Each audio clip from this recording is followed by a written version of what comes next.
Ladies and gentlemen, I cannot believe we're here again. We really are here again. There is a new Master Road to do. I can't believe it's been so long since we've done all the Master Road guide videos, and now there's a fresh new Master Road with Noah coming out.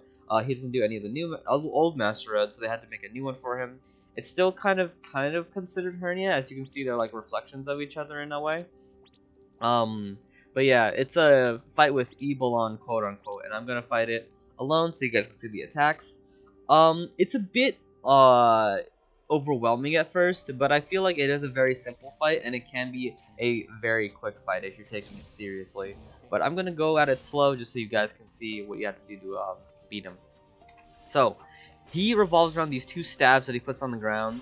Each staff has a field that will give you buffs, and sometimes when he puts a staff up like that, he will detonate the fields. So this light blue buff here, it'll give you a buff.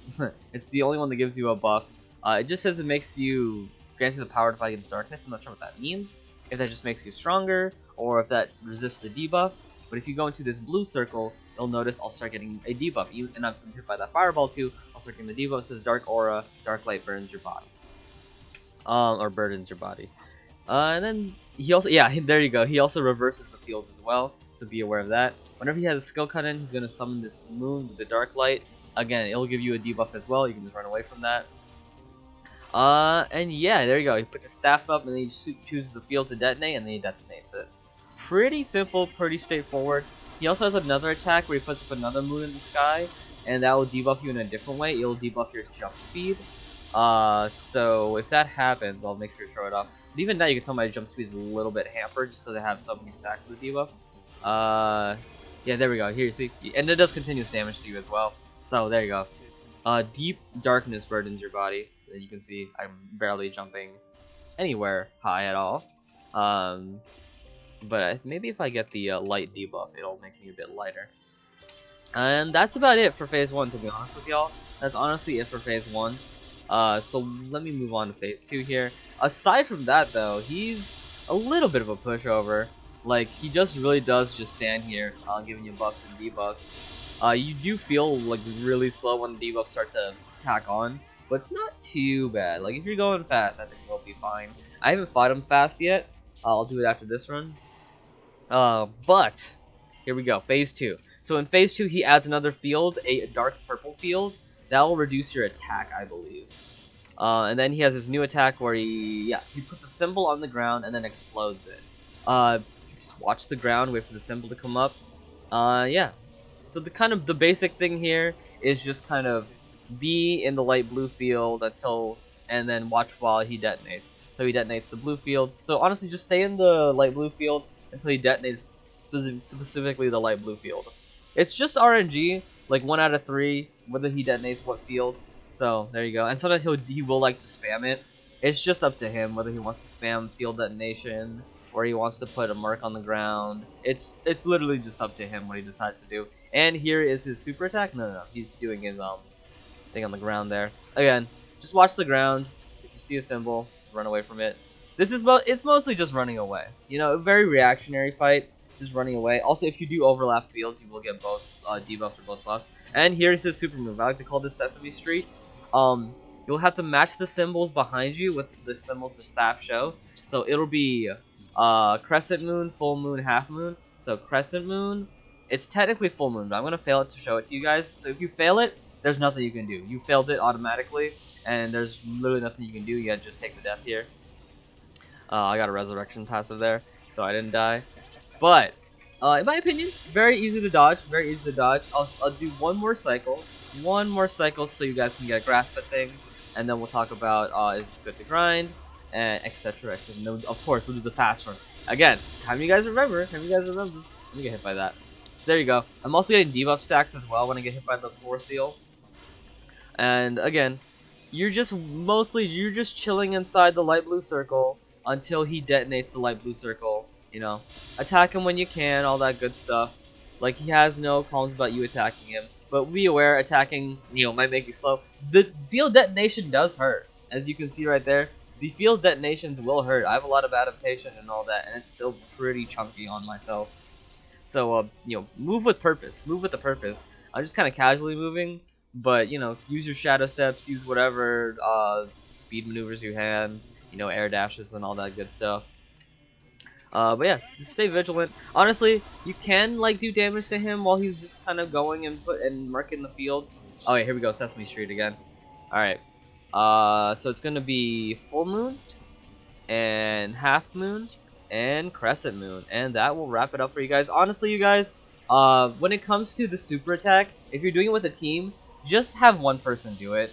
It would be faster if multiple people do it, but you have to wait anyway for the attack to happen. So I think it's just better to just have one person do it, and that one person doesn't mess up, than having multiple people do it, and then they have the potential to mess up. And that's it. That is the Ebalon, quote-unquote, Master Road. Pretty simple, straightforward, very reactionary, but I think pretty simple. So let's talk about, is this viable to grind? New Master Road is viable to grind. We got the reverse of the El Aura Halo, but it goes in the same slot, I believe, face accessory top, face accessory top. We only have rings. Again, it is a complete carbon copy of Ignia, even going down to the titles, guys. Even going down to the titles. If we go here to Master Road, the Crest of Adrian does more damage against the Messenger of God, Dominant Angelus. Oh, yeah, no. I'm talking about Crest of Hernia. Here we go. So, with the Crest of Hernia, you get counts either by doing Anguish of the Wavering Servant or Unraveling the Knot of Memories. So, if you're trying to get the Crests, you can get Crest of Hernia in either or dungeon, because both of them count as a Hernia dungeon, which is very, very nice.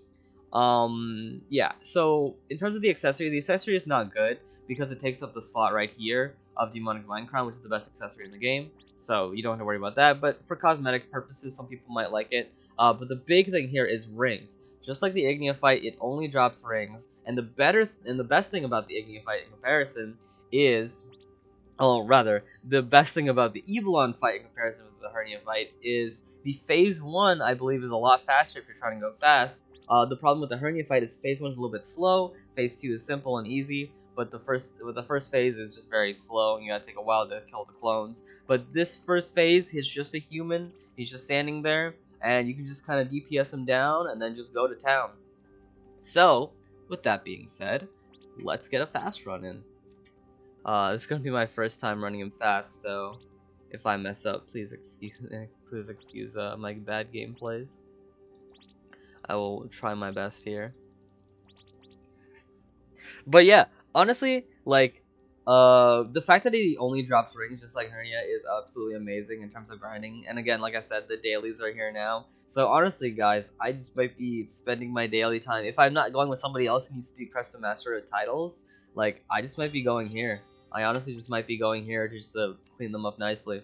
Alright, so theoretically, all I would have to do is awaken Thorough Wind Orb, and then we're good, right? Let's see. That's the thing. I don't know how tanky or non-tanky he is.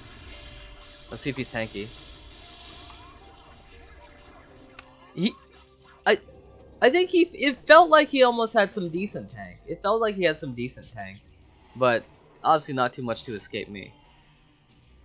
All right, here we go. So all the fields are out. I'll stay in the light blue field and just I'll just be vigilant. The best thing to do if you want to DPS him is if you see a field being detonated, then you can start DPSing. If you're a bit too worried, you know, just stay more vigilant. But once he starts doing an attack, he will be in that attack. So you can just DPS him while he's in an attack. Switch the fields. That's Fireball. Fireball again. Don't know what he's doing. Okay, I think he's detonating purple field right now. And I think I'm screwed. Ow. Yeah, he hit me with that. So yeah, again, be aware, be vigilant. You know, me personally probably shouldn't use Giga just because it's a very slow skill. Detonating purple field right there. So use your faster skills, might be better. Floor. Again, calling out the attack names too in your mind might help you as well. Something I like to do personally. It's kind of hard because light blue is being surrounded by the two other fields. Alright, Sesame Street, here we go. So we got Crescent Moon, and then Full Moon, and then Half Moon. I believe in Noah's system it's called. Although, also, fun fact, all 3 circles turn into the buffing circle. Kind of cute. Bada boom, Crest of Master Road. Bop. Boop. Bang. Did that in the wrong order, but whatever. We got him. And he's dead. He's dead. Pretty good run. Again, pretty simple. Pretty simple. Very overwhelming. You know, definitely very overwhelming with all the attacks he does, all the debuffs. You know, you might feel yourself being sluggish and things like that.